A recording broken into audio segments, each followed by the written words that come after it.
masses for a second time with their 3G iPhone. But with people lining up around city blocks all over the country, all over the world since the wee hours of the morning for it, is the new iPhone really such a big deal?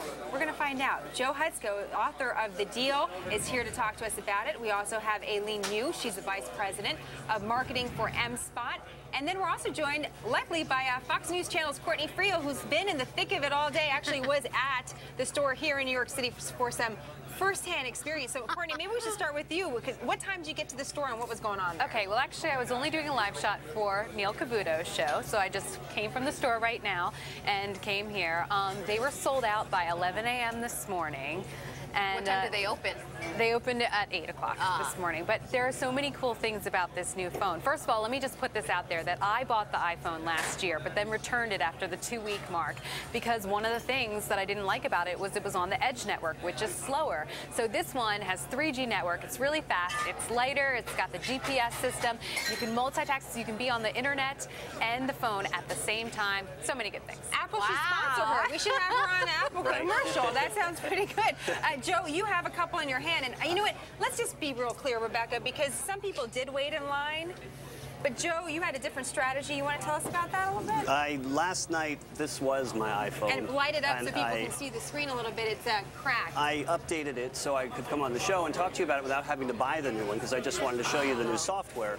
And that's my dog, Nick. Yeah, look at you can see the cracks. Oh, man. I was all set to come. I put it on my desk, and it fell off the desk and smashed. Wait, so did it fall lightly, or did you like boom, like that? Boom, so like it's that. not that durable then. I've dropped it many times. It's been fine. I think it just was a perfect way to smash. This is a very sad story indeed, but you actually kind of paid your way to get... Today, I couldn't come on the show with a broken phone. You certainly cannot. I went to an AT&T store, and I stood in line. About 30 of us were asked to leave because they wouldn't have enough phones. We could order one. So I ran over to Atlantic City. I'm staying down at my mom's visiting in Ocean City. I ran over to Atlantic City to Caesar's Palace.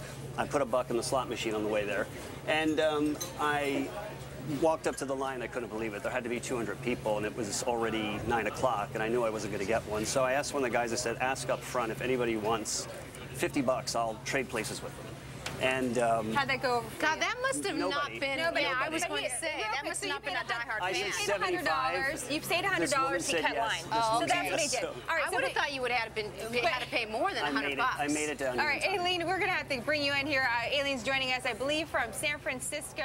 There it is.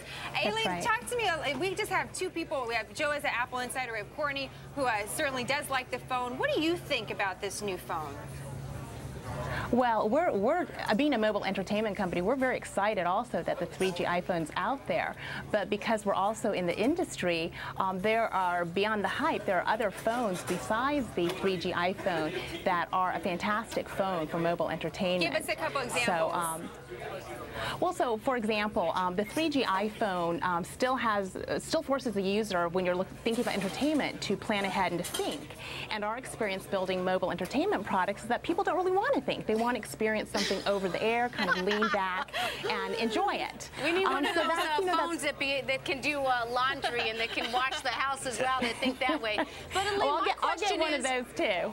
Regardless of which phone people choose, you know, the iPhone or the other ones that you're touting, I mean, I thought we're in a slow economy and the people are worried about their jobs and their houses and gas prices, and now people are going out and spending, even though if the price has dropped for the iPhone, they're still shelling out money that I thought they didn't have. Well, that's exactly the point. So the iPhone ranges anywhere from $199 to $299. It only works on AT&T, or if you buy the, $599, $699 unlocked version, you can get onto T-Mobile, the other GSM carrier in the United States. But there are a lot of other phones out there that cost less. So, for example, Sprint came out the end of last month with a phone called the Instinct, and it's touted to be an iPhone killer. It's also a touch phone. It comes with a lot of entertainment services, and they're charging $139. So Best Buy very recently talked about how it's flying off the shelf. It's doing as well as the Motorola Razr did a couple of years ago, and You know, probably because it's coming after the iPhone. A lot of handset manufacturers and service providers are coming after the iPhone at a lower price. You know, the AT&T folks were telling me that it might seem more expensive for it to be $10 more a month, but that price is actually comparable with all the other smartphones out there.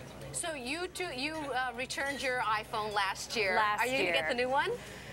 Look, we use PCs at work, but I'm an Apple girl at heart, so I go both ways, I guess.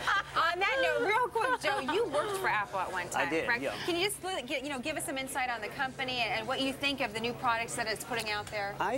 I worked from 1984 to 1988. I worked for the then chairman, John Scully, and when Steve Jobs was removed from the company. And I had a great time there. It's a very passionate company. They really get involved with their things. But what Steve brings to the party is he's got his hands in on everything. He's a perfectionist. He doesn't always get things right. You know, this first year on this phone, you couldn't search your contacts, which every phone in the world can do. Yeah. And as was just said, there are so many things other phones have been doing for years, like applications, you couldn't do until today. You know, so it's been slow. You still can't copy and paste on this, which is kind of dumb. Can you search your iTunes songs, or am I just not able to figure it out? I think you can scroll. But you can't search. You can't put in like if you want to find the song and it pops to that name. I don't think no, you're right. That drives me nuts. These are the little things. Yeah. But working there, it's pretty intense because I liken it to piano movers. I watched a piano move once, and my friend at the time, Barbara, was panicked. Next time we moved, I just went out. They moved the piano and I went and played it. That's what it's you like. can read more about so Joe has his book, The Deal, and it kind of gives you some insight into it. It's really an interesting read. So Courtney, good to see you as always, and Aline as well. Good to see you out in San Fran.